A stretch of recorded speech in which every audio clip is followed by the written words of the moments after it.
Back at the baseball hut.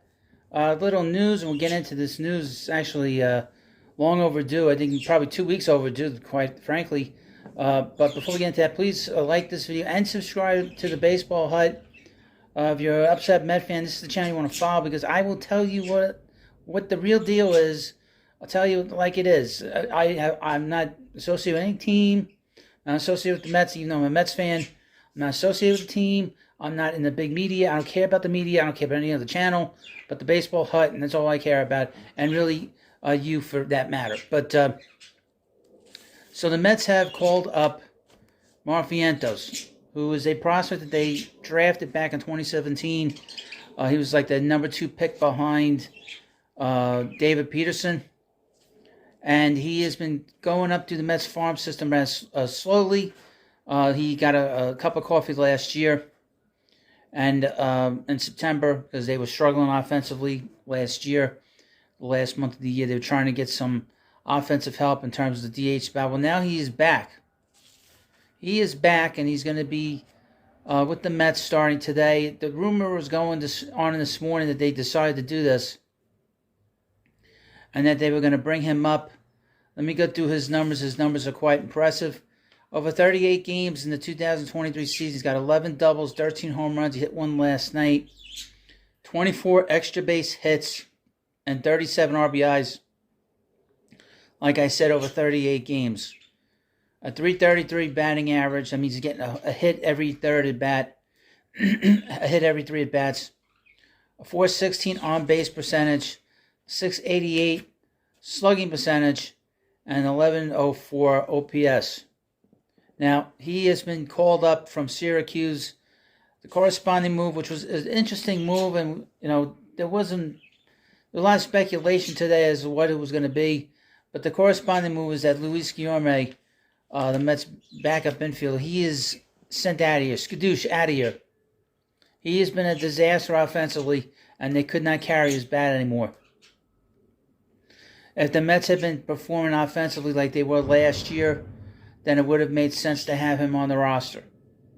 So he's gone, sent to Syracuse. His numbers were just horrific. Let me go through his numbers a little bit.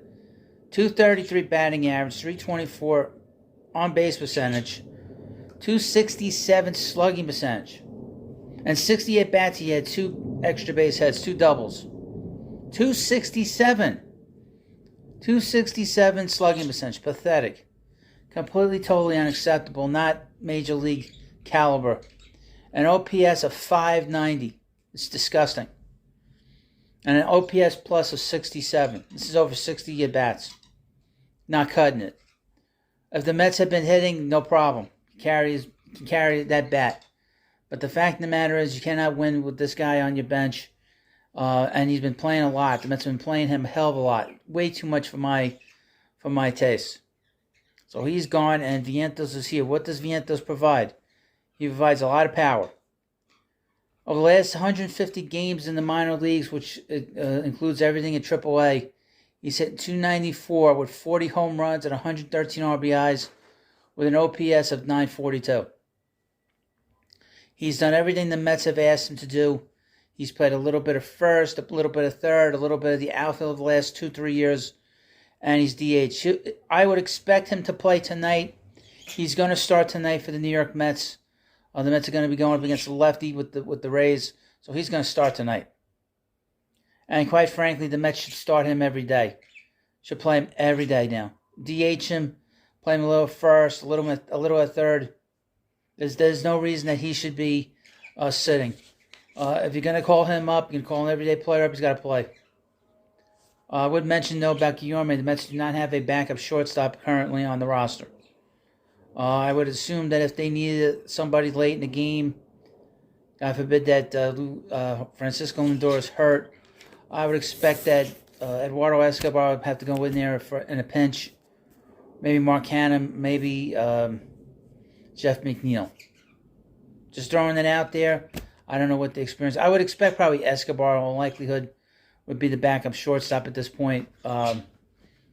Now, this offense, aside from the fact that this team has not pitched well at all, I think we know that. They've got to right the ship. The guys that are here right now with the pitching staff are the guys they're going to have to rely on. They cannot call up anybody in their minor league system. That is why these guys are here. This is why they had signed Max Scherzer 2 years ago, and they signed Justin Verlander this offseason because they knew they didn't have anything in the system that was ready to sort of step in and be every 5-day, regular contributors. Because they don't have anybody, they've had to sign these older pitchers. That includes Jose Quintana, who's going to be out to the middle of the season with his issue with his rib. But you have a situation where these guys are going to have to pitch to their baseball card. And the starts, I guess it's 10 starts now between Verlander and Scherzer. They've given up 10 home runs.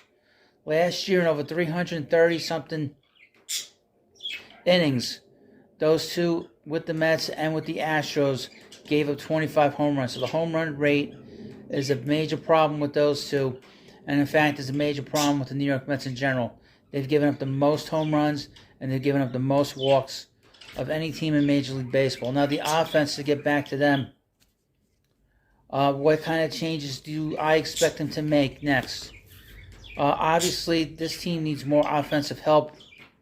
They need more power on this team, even though they had 3 home runs last night. Vientos provides a lot of power in that DH spot.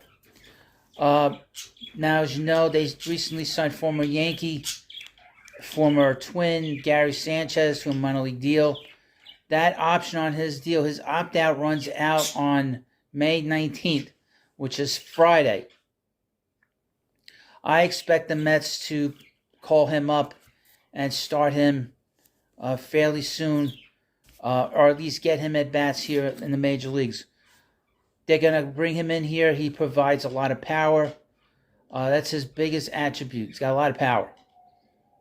He's not a very good hitter. Like I said many times before, his defense is he's probably the worst defensive catcher I've seen in 20 years. He is that bad defensively. I saw a lot of the Yankee games when he caught, he was terrible. But he's here for power, and the Mets will call him up. There is no doubt in my mind that they will call him up by Friday because of the fact that he has an opt-out of his contract. And he is a better offensive threat than Michael Perez is. Michael Perez will be out of here lickety-split while Tomas Nido gets healthy. But I would assume and probably would expect that Francisco Alvarez is probably going to start more times than not with the Mets.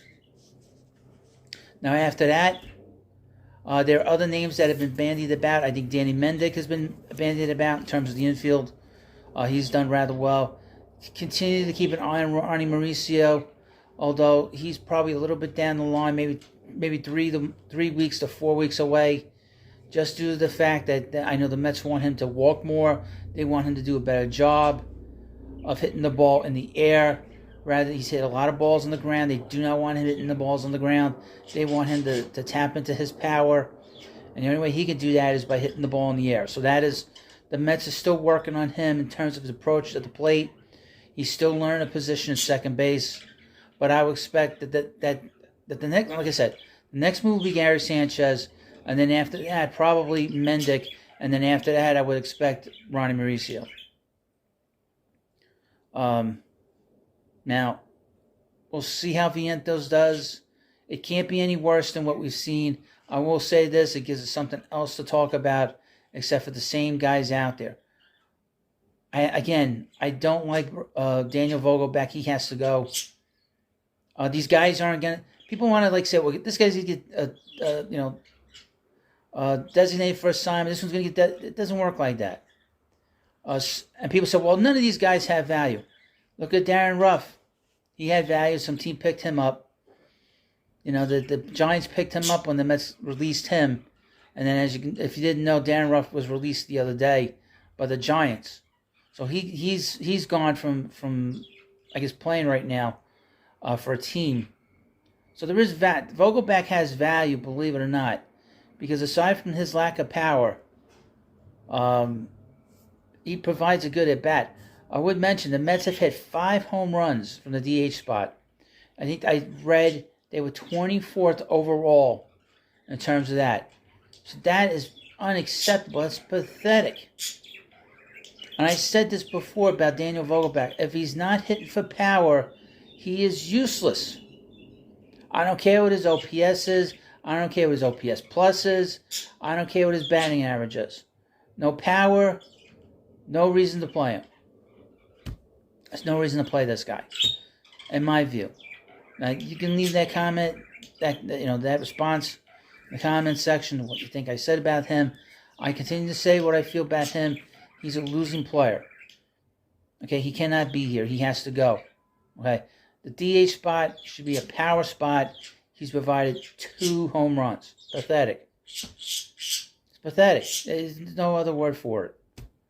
I'd rather have it where I can put Vientos there, and I would mention this about Eduardo Escobar. He has value. He can run. He can play the field. You do a lot of things. Vogelbach has 0 value to me as a Met fan. If he doesn't provide the power, he has nothing to offer as a player. Simple as that. And the DH spot has been a big problem in the last 2 years in terms of trying to find somebody that's going to hit the ball out of the ballpark. That's what you want a DH for. Not a single. Come on. I don't need some. And here's the thing. He's got 2 home runs. I didn't want to get into this, but it just gets me all uptight. But anyway, Mark Vientos is here. Hope this will calm things down. They'll get themselves some more offense in this lineup. A change could be good. I'm sure that there's going to be more changes. I can guarantee you that by the end of the week. Gary Sanchez will be next, and then they'll figure out what to do with Mendick. And then after that, Mauricio down the line. So you let me know what you think about this video. Please subscribe to Baseball. Like the comments in the comment section. Thank you. Have a good day. You'll hear from me very soon, believe it or not. Maybe after the game. You never know. What outrage you got to deal with tonight. Thank you, and I'll see you later.